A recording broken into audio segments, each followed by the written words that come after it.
Assalamu alaikum wa rahmatullahi wa barakatuh. I'm going to be starting off with The Sealed Nectar, which is a biography of the noble Prophet Muhammad sallallahu alaihi wasallam. So I'm going to start reading.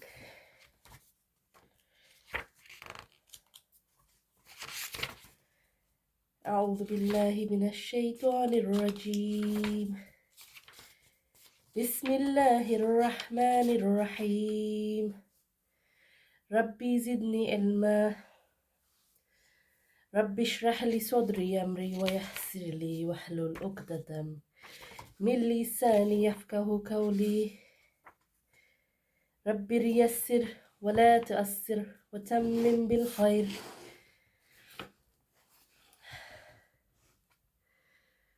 Location and nature of Arab tribes.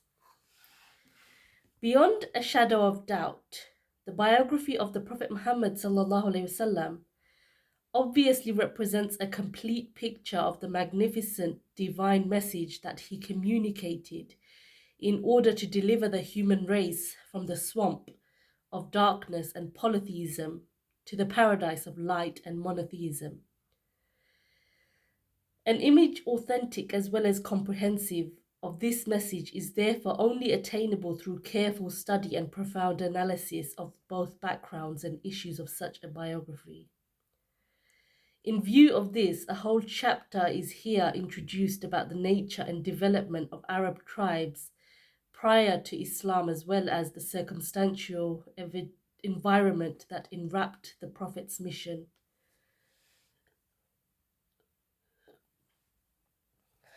Location of the Arabs. Linguistically, the word Arab means deserts and barren land without water and vegetation. Ever since the dawn of history, this term has been used for the Arabian Peninsula and its people. The Arabian Peninsula is enclosed in the west by the Red Sea and Sinai, and in the east by the Arabian Gulf. In the south by the Arabian Sea, which is an extension of the Indian Ocean, and in the north by Old Syria and part of Iraq. The area is estimated between 1 million and 1,300,000 square miles. Thanks to its geographical position, the peninsula has always maintained great importance. Considering its internal setting, it is mostly deserts and sandy places, which has made it inaccessible to foreigners and invaders and allowed its people to complete liberty and independence through the ages.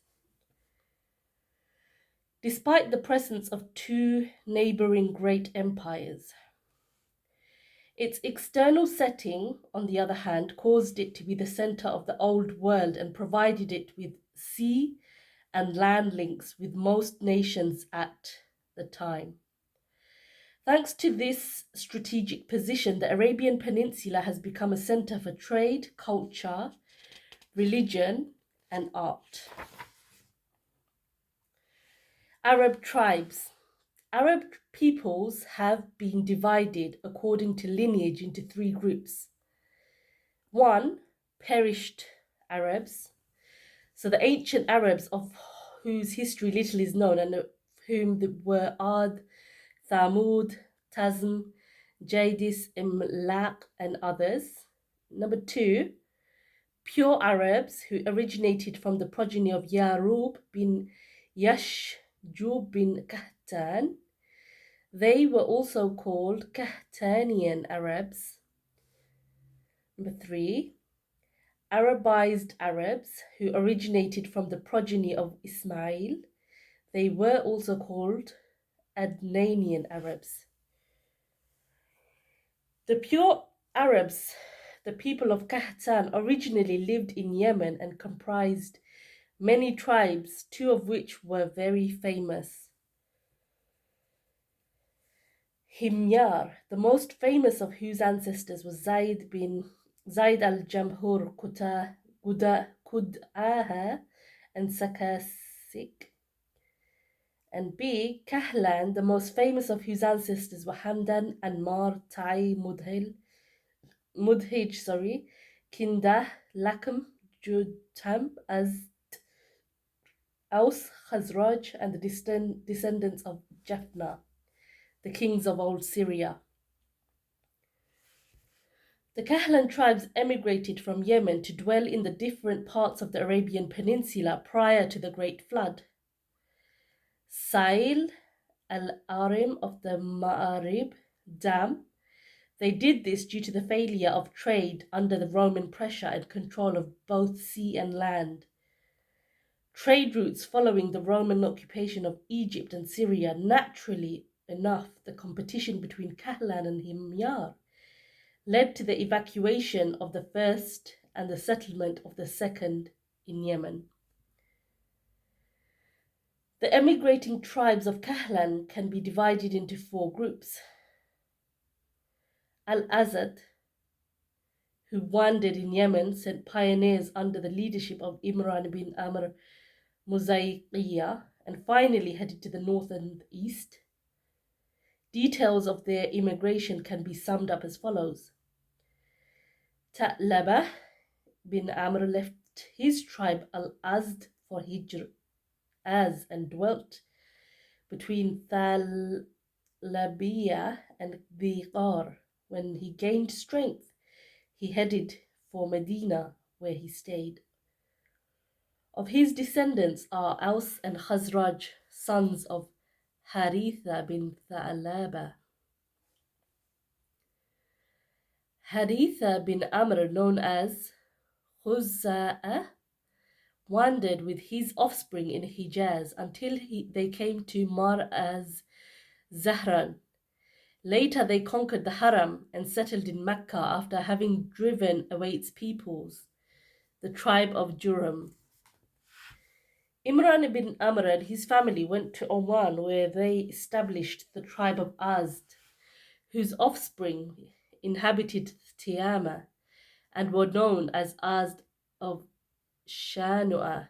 Japhna bin Amr and his family headed for Syria, where he settled and initiated the kingdom of Ghassan, who were so named after a spring of water in Hijaz, where they stopped on their way to Syria. Lakam and Judam, of whom was Nasr bin Rabia, founder of the Munadira, kings of Hira. Banu Tai, who also immigrated northwards to settle by the so-called Aja and Salma mountains, which were accordingly named the Tai Mountains. Kinda, who dwelt in Bahrain but were expelled to Hadramaut and Najd. They had no strength here as they had none in Bahrain. And so they settled in Najd.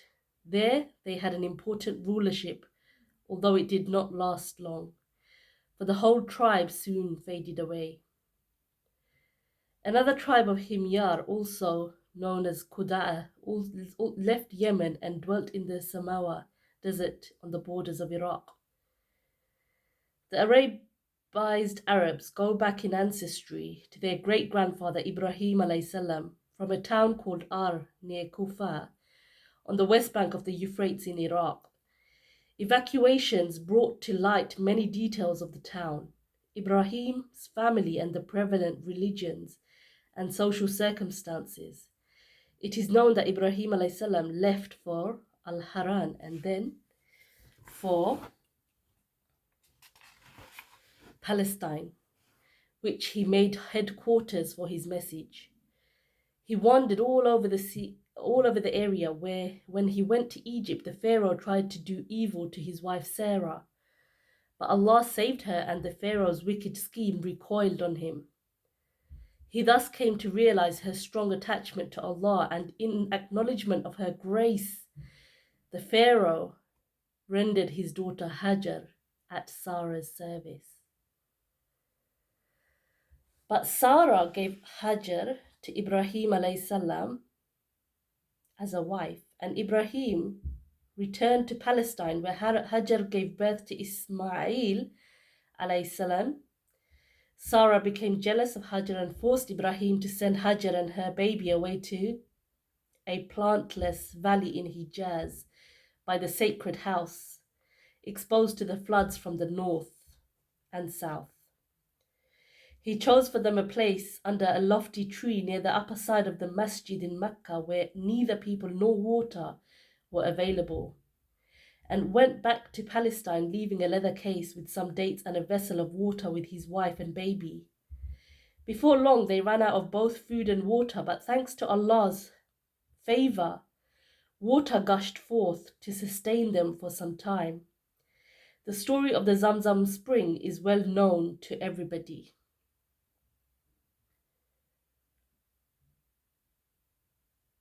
Another Yemeni tribe, Jurhum II, came and lived in Mecca upon Hajar's permission.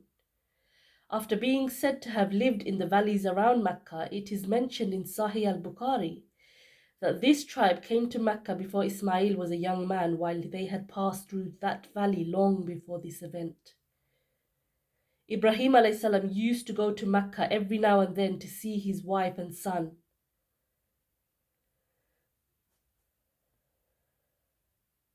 The number of these journeys is still unknown, but dependable historical references have mentioned 4. Allah, the Sublime, stated in the Noble Quran that He had Ibrahim a.s. in his dream, that He slaughtered his son Ismail a.s. and therefore Ibrahim a.s. stood up to fulfill His order.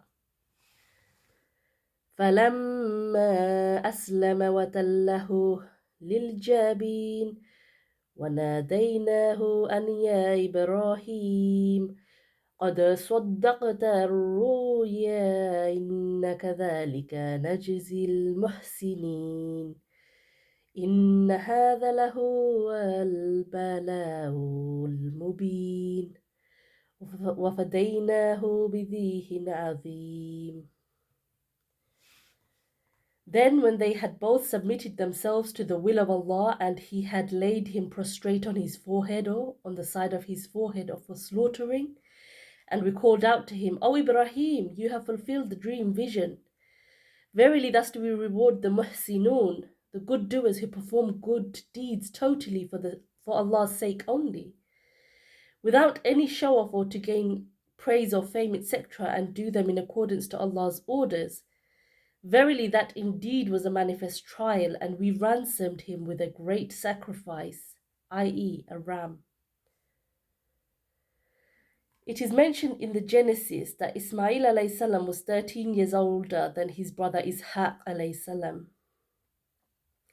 The sequence of the story of the sacrifice of Ismail a.s. shows that it really happened before Ishaq's birth, and that Allah's promise to give Ibrahim a.s. another son, Ishaq a.s., came after narration of the whole story. This story spoke of one journey, at least before Ismail a.s. became a young man. Al-Bukhari. On the authority of Ibn Abbas, reported the other 3 journeys, a summary of which goes as follows. After Ismail a.s. became a young man, having learned Arabic from the tribe of Jurhum, who loved him with great admiration and gave him one of their women as a wife, his mother died. Wanting to see his wife and son again, Ibrahim a.s. came to Mecca after Ismail's marriage, but he did not find him at home. He asked Ismail's wife about her husband and how they were doing. She complained of poverty, so he asked her to tell Ismail to change his doorstep. Ismail a.s. understood the message, divorced his wife, and got married again. According to the most common saying, he married the daughter of Mu'dad bin Amr, chief of the tribe of Jurhum. Once more, Ibrahim a.s. came to see his son, but again did not find him at home. He asked his wife the same previous question, upon which she thanked Allah. Ibrahim alayhi salam asked her to tell Ismail to keep his doorstep, i.e., to keep her as wife, and went back to Palestine. A third time, Ibrahim alayhi salam came to Mecca to find Ismail sharpening an arrow under a lofty tree near Zamzam. The meeting after a very long journey of separation was very touching for a father so affectionate and a son of dutiful and righteous. This time, father and son built Kaaba and raised its pillars, and Ibrahim alayhi salam, in compliance with Allah's commandment, called onto people to perform pilgrimage to it. By the grace of Allah, Ismail alayhi salam had 12 sons from the daughter of Mudad, whose names were Nabit Kidar, Edbail, Mibsham, Mishma, Duma, Micha, Hudud, Yetma, Yetur, Nafis, and Qidman, and who ultimately formed 12 tribes inhabiting Mecca and trading between Yemen, geographical Syria, and Egypt. Later on, these tribes spread all over and even outside the peninsula. All their offspring became untraceable except for the descendants of Nabit and Kidar. The Nabitians, sons of Nabit, established a flourishing civilization in the north of Hijaz. They instituted a powerful government that spread its domain over all neighboring tribes and made Petra their capital. Nobody declared challenge their authority until the Romans came and managed to eliminate their kingdom. A group of investigating scholars inclined to the view that the Ghassanid kings, along with the Aus and Khazraj, were not Qahtanains, but rather descendants of Nabit, the son of Ismail, who remained in the region. Imam al-Bukhari also inclined to this view, and Al-Hafiz ibn Hajar preferred the view that Qahtan was among the descendants of Nabit.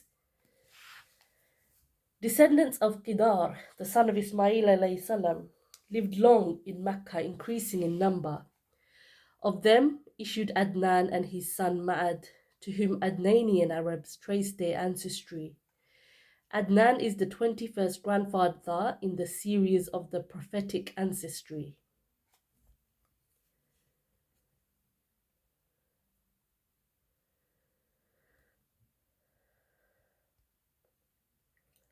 It was said that whenever Prophet Muhammad ﷺ spoke of his ancestry, he would stop at Adnan and say, genealogists tell lies, and did not go farther than him.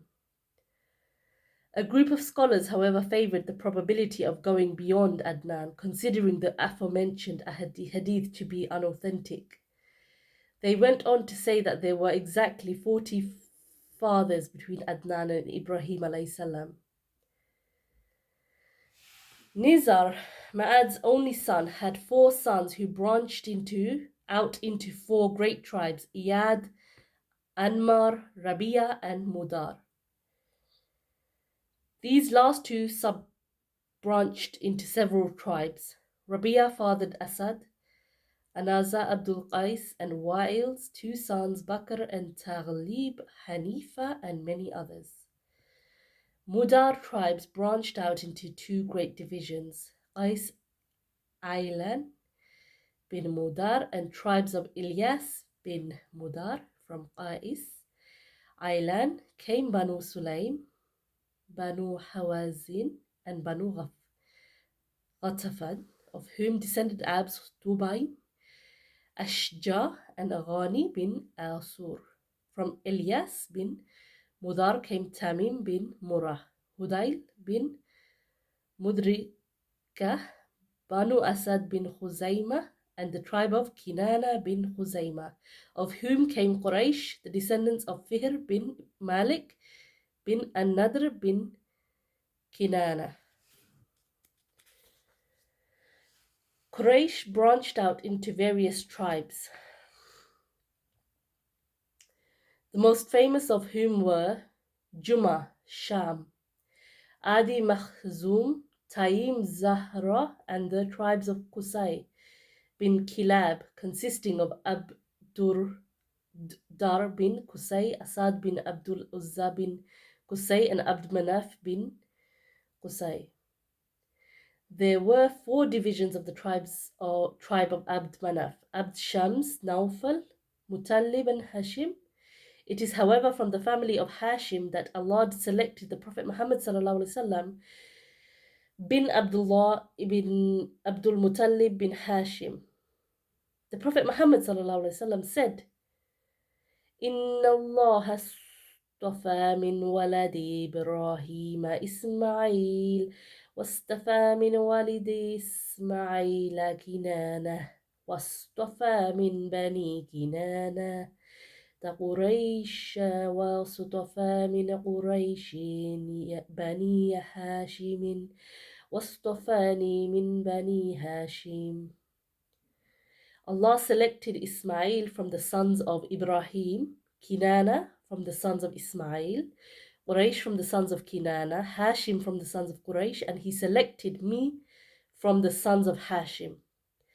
Al-Abbas bin Abdul Muttalib quoted Allah's Prophet ﷺ as saying, Inna Allah khalaqa al-khalqa faj'alani min khayrihim min khayri firaqihim wa khayril fariqayn thumma takhayyara al-qabaila faj'alani min khayril qabila thumma takhayyara بيوت فجعلني من خير بيوتهم فأنا خيرهم نفسا وخيرهم بيتا.